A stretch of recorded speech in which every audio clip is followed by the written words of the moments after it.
Where is 318? Another ship rework? And space stations crashing into planets? Stick around to see what's what. Hello and welcome to the channel. I'm Break and this is From the Verse, where we talk about the recent stuff and things happening in Star Citizen. So, first things first, let's look at some rather large news. The big one is that 318 Eva Carty is underway. If you don't know what Eva Carty is, it's a private test brand that includes members of the community who are known for their bug hunting and reporting skills get to play in, and it's now underway with 318. Why is this good news? Well, it's because Eva Carty is what takes place before the live PTU, which is when folks like you and I can jump in and have a go of the build before it goes live. So what are they testing in this Eva Carty?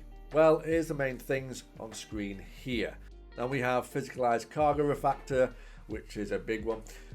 Salvage and hull scraping, which is another big one.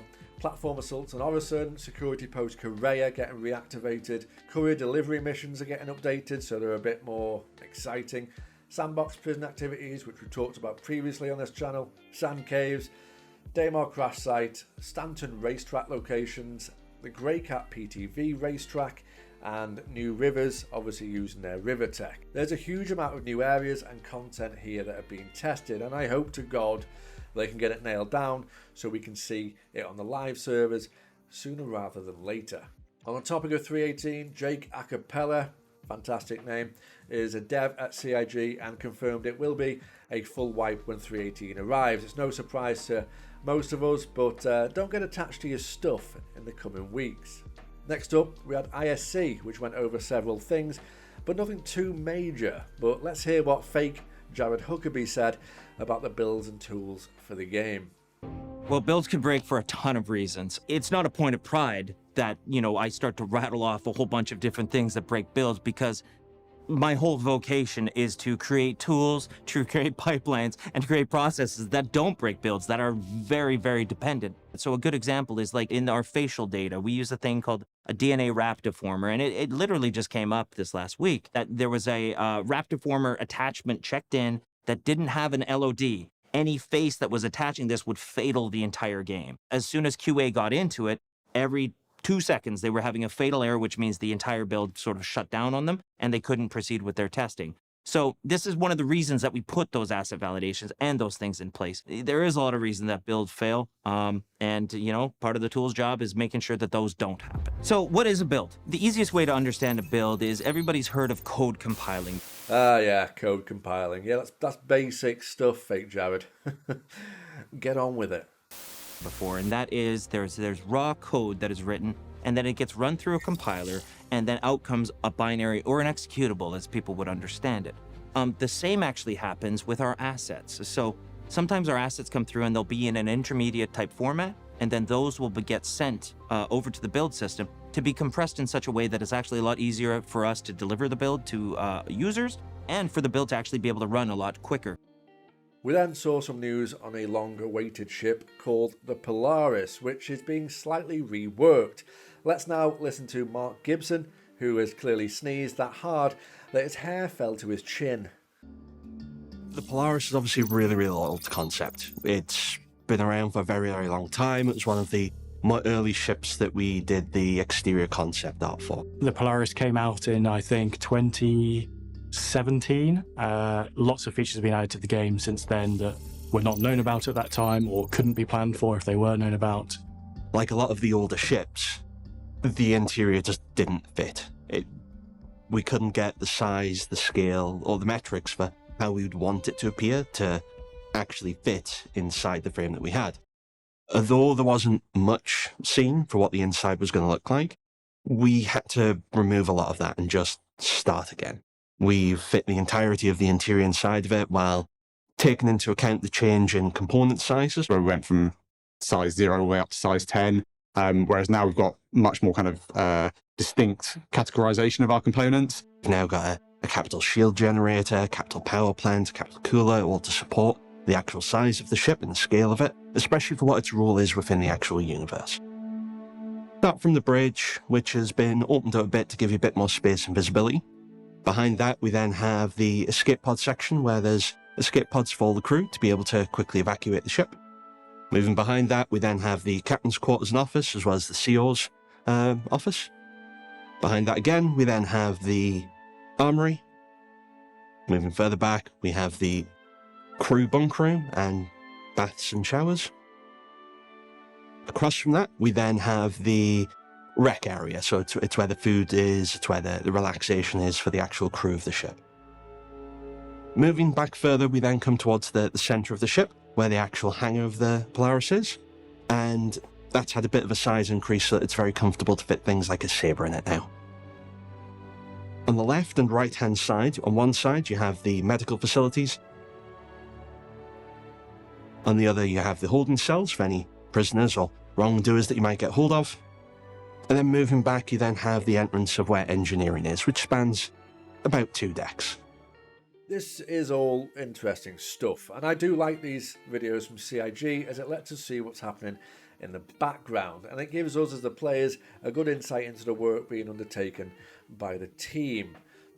Talking to the team, Star Citizen Live had the team from Montreal in this week, so we saw more faces, and here's a few snippets from that video that I thought was quite interesting.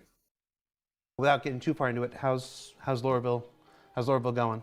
It's going great for like a city that's a little bit, how should I say, a little bit dark place. But yeah, it's like the city is huge, so and it's a big mandate, I would say. How much bigger is it now already than what's currently in the PU? It's nearly twice, like just a little bit under twice as big in terms of like the distance from the center of the city to the outskirts. Gotcha. And a big part of the reason for that expansion is to add a bunch of new buildings and new locations so we can add more gameplay Exactly. To the landing zones and stuff. And again, we'll be talking about that in ISC in the new year.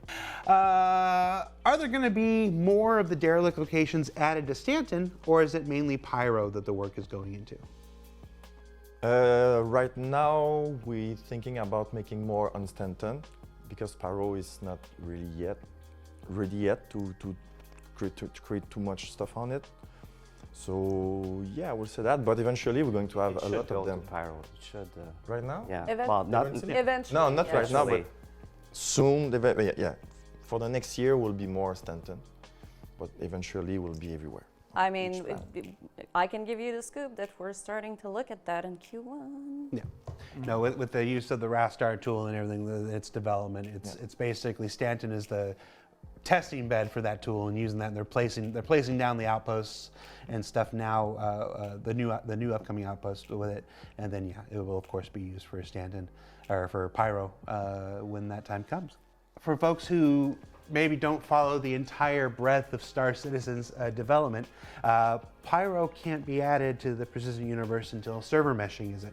Server meshing needs prerequisites like Precision Entity Streaming coming in 3.18, and these things all take several months and months to do. Stanton's not finished. I saw somebody say Stanton is finished, and I think Stanton's not finished. We're still building Stanton. We're still building Pyro. We're still building Nyx, stuff like this. What do you want to work on in the future? Just if you had your pick, we just talked about shifting priorities. If you got to set a priority, and I'm just asking you to talk about it personally, what would you want to work on? I could start. Yeah. Yeah, the building interiors. So in the future, I'm going to develop the building interiors, and I'm very much interested in developing like the procedural level building, basically. Okay. And then building interiors are not just to be able to walk inside a building and just have more stuff to look at. You mean building interiors so that we can do mission content and Yes. gameplay content and stuff like that inside. Yeah. Okay. Who wants to go next? Okay, and me would be the opposite, doing exteriors, since I've been doing a lot of interiors since I've started. Well, besides Ghost Hollow, but yeah, working. I don't know if I can say what I'll be working on, jumping on. Yes, you can. Yeah. Yeah. Okay. So. And nothing you guys are working on is secret right now. Okay, so I'll be jumping onto the UGFs, the underground facilities, and the Montreal team is going to start with the first zone, the surface parts. So working directly on the planet and making a big compound, yeah. That's another thing that we came here for. We wanted to meet with John Griffith and company so that we could get like a solid kickoff and hit the ground running in Q1. Yeah, since they'll be working on the UGF as well, but in different zones. So we'll be working as a team, but each Montreal will be working on the surface, and Manchester will be working in one of the floors, and then we'll switch and dig. And that's the thing you want to be working on that, Yeah. that you're not already working on.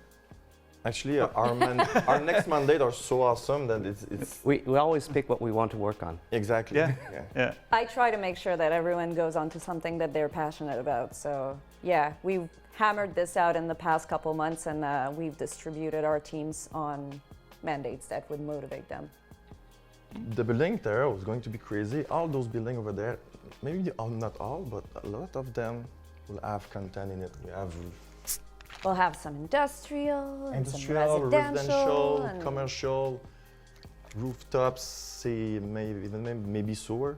Yeah, run All this down. building will be able to connect each Holdings. other, so we're going to add so much gameplay on And those. holding cells, I think, like prisons for. Yeah. I think. Eventually, we're all looking at that. We're seeing what works, what doesn't, and we'll hammer out the proof of concept for this, and then we'll be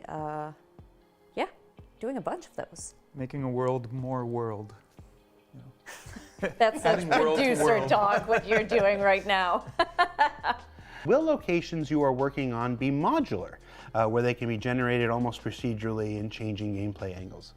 Yes. That's all yeah, what that's UGF is, right? Yeah. Yeah. Well, not only And the UGF, building but like interiors as building well. interiors would have some procedural elements.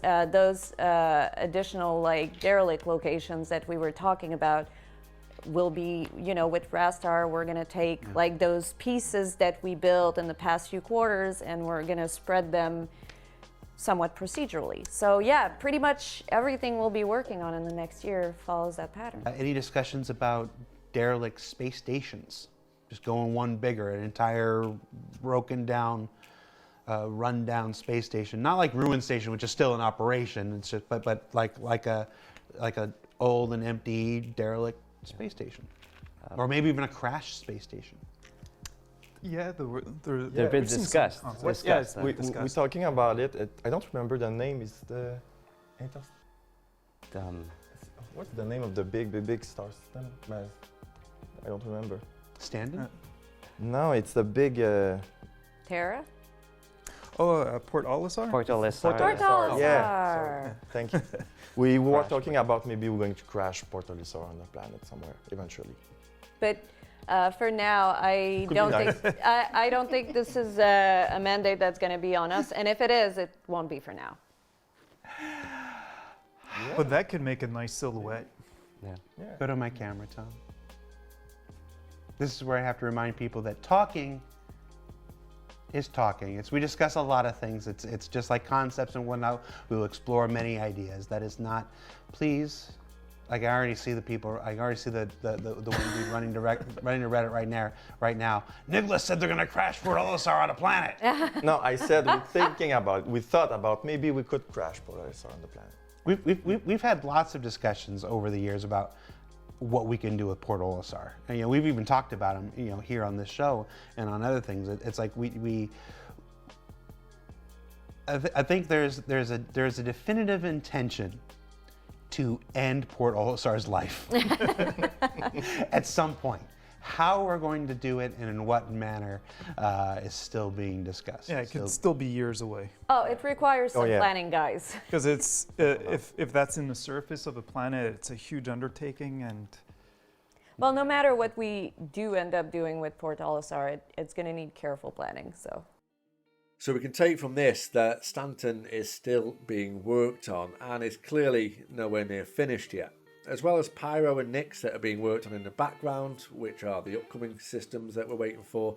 But once the main tech is complete, as it's being tested on Stanton, it should be easier to create these systems going forward, and it should speed up progress as a whole, but as always, time will tell. We also heard what the ideas of this team from Montreal are looking forward to working on in the future, which are building commercial, residential and even procedural buildings to bring the game a bit of life, or lack of life, because they also mention potential derelict space stations and even crashing Port Olisar into a planet.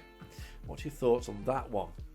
And finally, this year's IAE is over, and I want to hear about your experience with it and if you came away with anything new. We had a few new ships that were unveiled and some that were flyable, like the Cutter and the new Pisces, and a rather large ship called the Galaxy that is a rather tasty looking modular ship. But let me know if you managed to get anything new in the comments below, and if you enjoyed the video today, then please give it a thumbs up and consider subscribing, as it will really help the channel. So have a great day, and I'll catch you in the next one.